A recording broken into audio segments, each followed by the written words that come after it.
Halo Ayah Bunda, apa kabarnya? Berjumpa lagi dengan saya, Ayah Edi.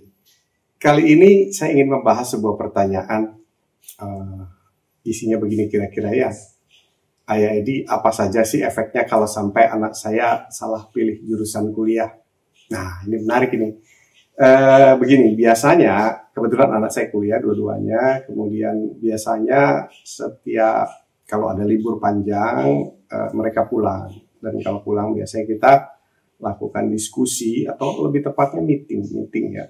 Meeting untuk membahas kira-kira isu-isu apa aja yang berkembang di kampus, kemudian bagaimana pencapaian nilai di semester ini, apa saja kendalanya, apa saja masalahnya, terus bagaimana kita menyusun strategi supaya berhasil mengatasi semua permasalahan yang terjadi dan mendapatkan perolehan nilai yang terbaik yang bisa kita capai.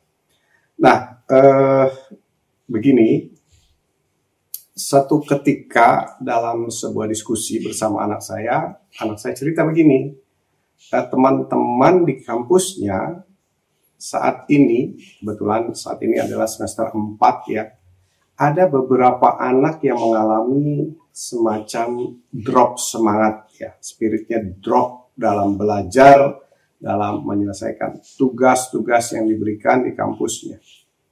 Nah, saya tanya, kenapa sebabnya kok bisa drop? Menurut anak saya, sebabnya adalah dia mulai sadar kalau dia salah pilih jurusan. Nah, kok bisa tahu, Dedek? Saya bilang, kalau teman-temannya salah pilih jurusan. Begini, soalnya sekarang itu dia tidak lagi rajin mengerjakan tugas-tugas yang berhubungan dengan jurusan yang diambilnya. Tapi mengerjakan hal lain yang menjadi mungkin potensi emasnya atau juga mungkin hobinya atau kesukaannya. Misalnya ada yang suka menggambar, animasi, ada yang suka membuat film dan sebagainya. Nah, sedangkan mereka berada di jurusan komunikasi ya, komunikasi.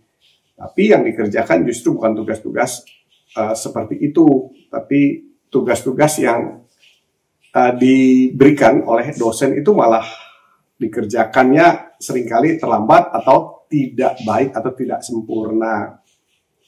Nah, akibatnya apa? Akibatnya secara pribadi dia mendapat perolehan nilai yang terus turun begitu. Jadi IPK-nya terus turun dari semester ke semester. Sementara anak saya IPK-nya tetap bertahan begitu ya. Bertahan dan bahkan naik hampir ke puncak gitu, hampir ke puncak perolehan nilai. Paling nanti turun sedikit itu disebabkan mungkin karena ada pergantian dosen dengan karakter yang berbeda, keinginan yang berbeda, dan anak saya harus mempelajarinya. Tapi ini dalam kasus salah jurusan, turun nilainya itu agak drop jauh ya dari perolehan semester sebelumnya. Nah, masalahnya tidak hanya itu saja, tidak hanya untuk perolehan nilai pribadi, tapi ini berpengaruh terhadap perolehan teman-temannya, karena di kampus itu ternyata banyak sekali tugas-tugas yang diberikan secara berkelompok, dan mereka telah membentuk kelompok yang dulu menurut anak saya, orang-orang yang terpilih itu udah teruji bahwa ya cukup baik gitu dalam mengerjakan dan menyelesaikan tugas kelompok. Tapi kenapa semester ini ada beberapa orang itu yang nggak semangat lagi, sehingga tugasnya kadang-kadang terlambat, kemudian kadang-kadang tidak bagus hasilnya, dan ini sangat berpengaruh terhadap perolehan nilai kelompok tersebut. Nah, apa akibatnya? Ya jelas teman-temannya satu kelompok kecewa. Kecewa tapi mau marah ya nggak bisa gitu.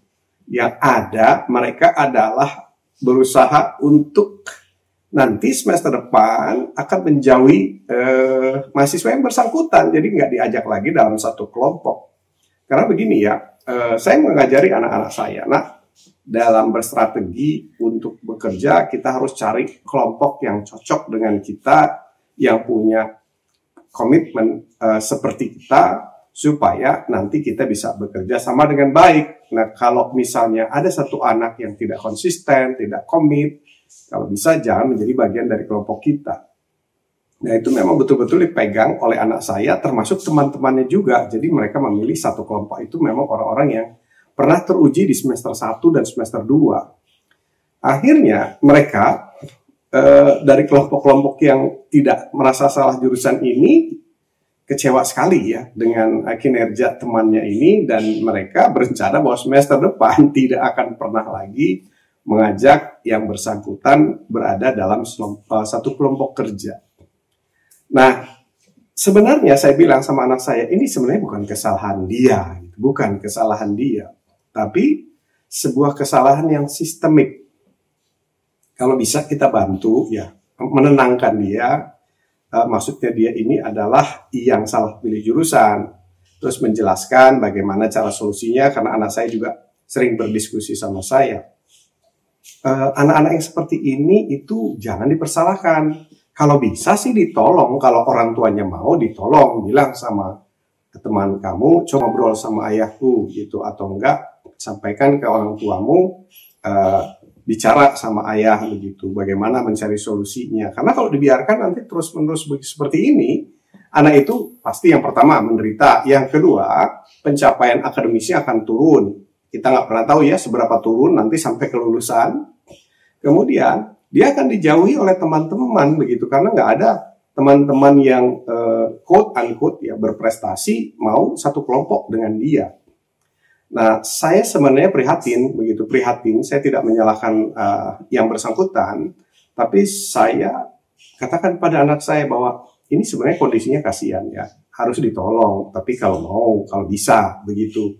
Dia itu salah pilih jurusan. Orang kalau salah pilih jurusan, lama-lama ketika dia sadar, pelan-pelan, dia mulai turun semangatnya untuk belajar, semangatnya untuk berprestasi. Karena memang dia merasa itu bukan panggilan jiwa dia. Jadi mengerjakan itu hanya karena tugas. Nah, itulah pentingnya kenapa dari awal kita menemukan passion anak kita itu di mana. Potensi terbesarnya di mana. Bakatnya di mana. Supaya ketika dia masuk ke jurusan tersebut, dia merasa cocok dan berkembang semua kemampuan-kemampuan dan potensi unggul yang dimilikinya.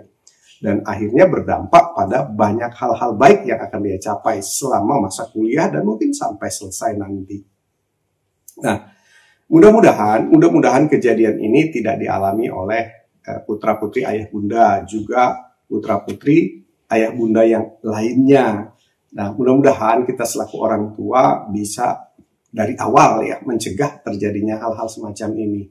Sekali lagi, untuk bisa mengetahui seperti apa sih kita menemukan potensi anak kita, saya sudah menyediakan video di YouTube channelnya Ayah Edi Parenting ya, yang kita bisa lihat dengan berbagai macam kasus ya, mulai anak yang kuliah di luar negeri, kemudian merasa salah pilih jurusan, kemudian pada akhirnya mogok. Nah, setelah kita ketemu, akhirnya dia mau bangkit lagi dan bahkan mau segera melanjutkan menyelesaikan kuliahnya di Indonesia, kemudian lanjut ke S2. Kemudian banyak lagi kasus-kasus lainnya, dan saya tidak berharap kasus ini semakin banyak, tapi justru kalau bisa semakin kurang.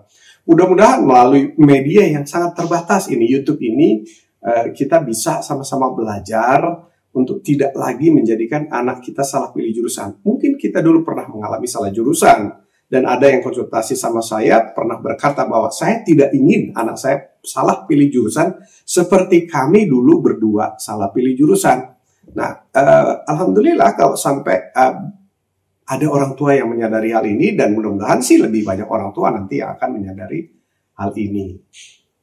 Begitu saja kira-kira ayah bunda yang bisa saya sampaikan. Mudah-mudahan ini bisa menjadi inspirasi, juga menambah wawasan bagi kita semua.